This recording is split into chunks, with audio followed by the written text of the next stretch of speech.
एक नगर में चैतन्य नाम का एक युवक रहता था। चैतन्य शुरू से ही बहुत ही कोमल स्वभाव का था। प्रकृति से उसका बहुत ही लगाव था। वह हमेशा प्रकृति के बीच ही रहता था। उसने तरह तरह के जानवर पाल रखे थे। उसका पूरा दिन उन्हीं लोगों के बीच बीत जाता था। वह हमेशा खुश रहता था और लोगों को भी खुश रखने का प्रयास करता था। पर कई बार सबको खुश करने के चक्कर में वह खुद परेशान हो जाता था। कभी कभी लोगों की बातें उसे परेशान करने लगती थीं। वह हमेशा से लोगों के बीच ही रहना पसंद करता था, पर वह चाहता था कि उसका कोई भी दोस्त दुखी ना हो। सबको खुश करने के चक्कर में वह परेशान हो जाता था।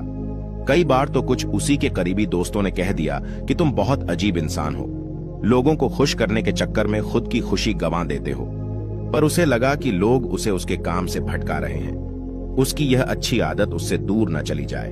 वह सबकी नजर में अच्छा बनने की कोशिश करता रहता था। धीरे धीरे समय बीतने लगा। समय के साथ साथ वह और ज्यादा परेशान होने लगा। ऐसे ही एक दिन वह अपने एक पालतू जानवर को लेकर जंगल में चला गया। वहां पर उसकी भेंट एक बौद्ध भिक्षुक से हो जाती है। बौद्ध भिक्षु ने उस युवक की परीक्षा लेने की सोची। बौद्ध भिक्षु ने प्यास लगने का बहाना किया, इसलिए उन्होंने चैतन्य से पानी मांगा तो चैतन्य तुरंत अपने पास रखे पानी को उन बौद्ध भिक्षु को दे दिया। उसके पास जो भी पानी था सब उन्होंने उस बौद्ध भिक्षु को दे दिया। पानी पीने के बाद भिक्षु कहते हैं, बेटा ऐसा कभी नहीं करना, वरना तुम प्यास के मारे मरने लगोगे। चेतन ने कहा, गुरुजी मैं प्यासा रह जाऊं पर सामने वाला नहीं। उसकी बात सुनकर भिक्षुक बहुत ही प्रभावित हो जाते हैं। बौद्ध भिक्षुक उसे आशीर्वाद देते हैं और कहते हैं, आज से तुम जिस भी परेशान व्यक्ति को पानी पिलाओगे उसकी सारी परेशानी दूर हो जाएगी। चैतन्य बहुत ही खुश हुआ। वह घर वापस लौट आया। वह जिस भी परेशान व्यक्ति को देखता उसे पानी पिला देता था, जिससे उसकी सारी परेशानी दूर हो जाती थी। इस तरह उसने बहुत से लोगों की परेशानियों को दूर कर दिया। धीरे धीरे उसका नाम चारों तरफ फैल गया। लोग दूर दूर से अपनी परेशानियां लेकर उसके पास आते और वह झट से उनकी परेशानियों को दूर कर देता था। लोग उसकी पूजा करने लगे, उसे ईश्वर का दूत मानने लगे। कुछ लोग तो उसे ढोंगी ही समझते थे। कुछ लोग बोलते कि यह ढोंगी है, किसी को सही नहीं करता, बस झूठ मूठ का तंत्र विद्या सीखा है, जिसे लोगों पर जादू टोना कर उन्हें प्रभावित कर देता है। उसकी चारों तरफ बुराई भी होने लगी। जब चैतन्य को यह बात पता चली तो बहुत ही दुखी हुआ, क्योंकि उसे लग रहा था कि वह लोगों को सही कर रहा है। लोग उसकी तारीफ कर रहे हैं, लोग खुश रहेंगे, लेकिन खुश होने की बजाय लोग उसके खिलाफ लोगों को भड़काने लगे। वह दुखी मन से फिर उस जंगल की तरफ निकल पड़ता है। जंगल में जाते जाते कई घंटे बीत गए। अंत में वह हार कर एक झरने के किनारे बैठ गया। थोड़ी देर बाद जब झरने के पास पानी भरने वही बौद्ध भिक्षुक दोबारा आए तो उन्होंने चैतन्य को देखा। उसके चेहरे पर बहुत ही परेशानी साफ झलक रही थी। वह इतना परेशान था कि अपने विचारों में वह इतना खोया हुआ था कि वह उन बौद्ध महात्मा को पहचान ही नहीं पाया। बुद्ध महात्मा ने कहा, चैतन्य क्या बात है, तुम बहुत परेशान दिखाई दे रहे हो, कोई बात है क्या? चैतन्य अपना सर ऊपर उठाया और उन बुद्ध महात्मा को देखता है, पर कोई जवाब नहीं देता है। बौद्ध महात्मा ने कहा, हम आपसे एक बार मिल चुके हैं, शायद तुम्हें याद होगा, मुझे बहुत जोर की प्यास लगी थी। जब तुमने मुझे पानी पिलाया था तब चैतन्य अपनी खोई हुई विचारों से बाहर आया और उसने बुद्ध महात्मा को देखते ही पहचान गया। उसने उन बौद्ध महात्मा को प्रणाम किया और उनसे क्षमा मांगी और कहा, हे महात्मा, मुझे क्षमा कर दीजिएगा। मैं इतना ज्यादा अपने नकारात्मक विचारों से परेशान हूं कि मुझे याद ही नहीं रहा कि मैं आपसे कभी मिल चुका हूं। मैं आपको पहचान ही नहीं पाया, इसके लिए मैं आपसे क्षमा मांगता हूं। बुद्ध महात्मा ने कहा, तुम निश्चिंत होकर अपनी परेशानी मुझे बताओ। तब चैतन्य उन महात्मा से कहता है, हे महात्मा, आपने जो वरदान दिया था उसकी वजह से हम लोगों को तो सही कर रहे थे और लोग सही भी हो रहे थे। मैं लोगों को अपनी सेवा भी दे रहा था। मेरी कोशिश यही रहती थी कि कोई परेशान न रहे, लेकिन लोग उल्टा ही मेरे खिलाफ लोगों को भड़काने लगे, जिसकी वजह से मेरी बहुत ही बेइज्जती हो गई है और मैं बहुत गिरा हुआ महसूस कर रहा हूं। खुद को बेइज्जत महसूस कर रहा हूं मैं। क्या मुंह लेकर अपने गांव दोबारा जाऊं? तब महात्मा कहते हैं, मैं तुम्हें कुछ बातें बताने जा रहा हूं जिसे तुम ध्यान से सुनना। अगर तुम ध्यान से सुनोगे तो तुम्हारी सारी परेशानी दूर हो जाएगी।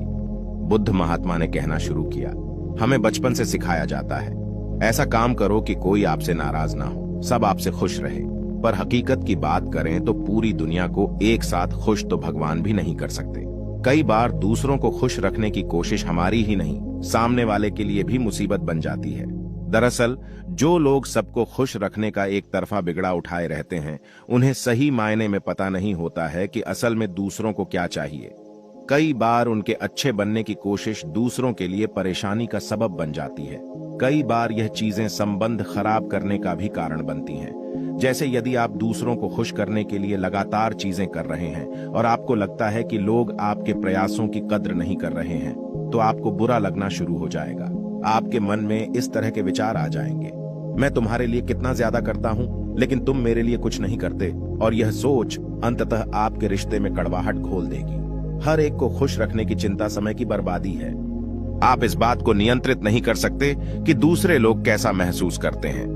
जब आप यह सोचने में ज्यादा समय लगाते हैं कि क्या लोग खुश होंगे, तो इस कार्य में आपकी ऊर्जा और समय दोनों नष्ट होंगे और आप उतना ही समय के साथ साथ परेशान होने लगेंगे। अगर आप दूसरों को खुश रखने की चिंता छोड़ दें, खुद के निर्णय लेना सीखें, तो सबसे पहले आप सबसे ज्यादा खुश रहने लगते हैं। आप जितने ज्यादा सक्षम होंगे, उतने ही ज्यादा स्वतंत्रता और आत्मविश्वास हासिल करेंगे।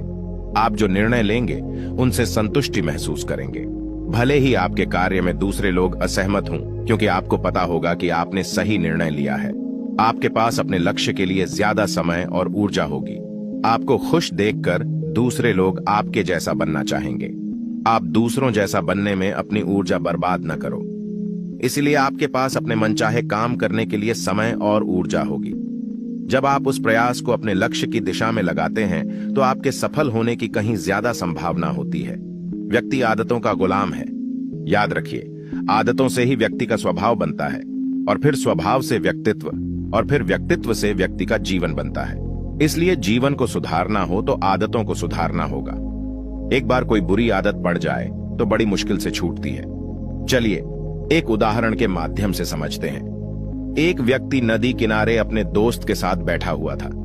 तभी उसे नदी में एक कंबल बहता हुआ दिखाई दिया। उसने आव देखा न ताव कंबल को पकड़ने के लिए नदी में छलांग लगा दी और कंबल को है। वह बचाओ बचाओ चिल्लाने लगा।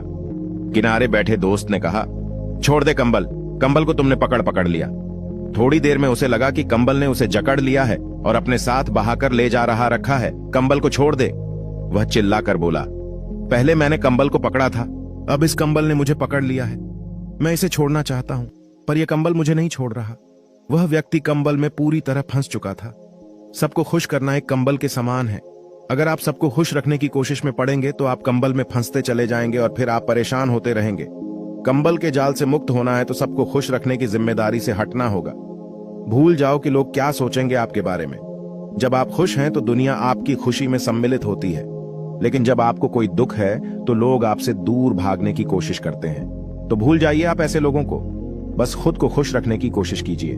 मस्त होकर अपनी जिंदगी को जियो, चिंता मुक्त होकर जियो। ऐसे जियो जिससे आपको सब कुछ मिल गया हो। दोस्तों, वीडियो अच्छी लगे तो उसे अपने दोस्तों को शेयर जरूर कीजिएगा, और इस वीडियो में बने रहने के लिए सच्चे दिल से आपका बहुत बहुत आभार।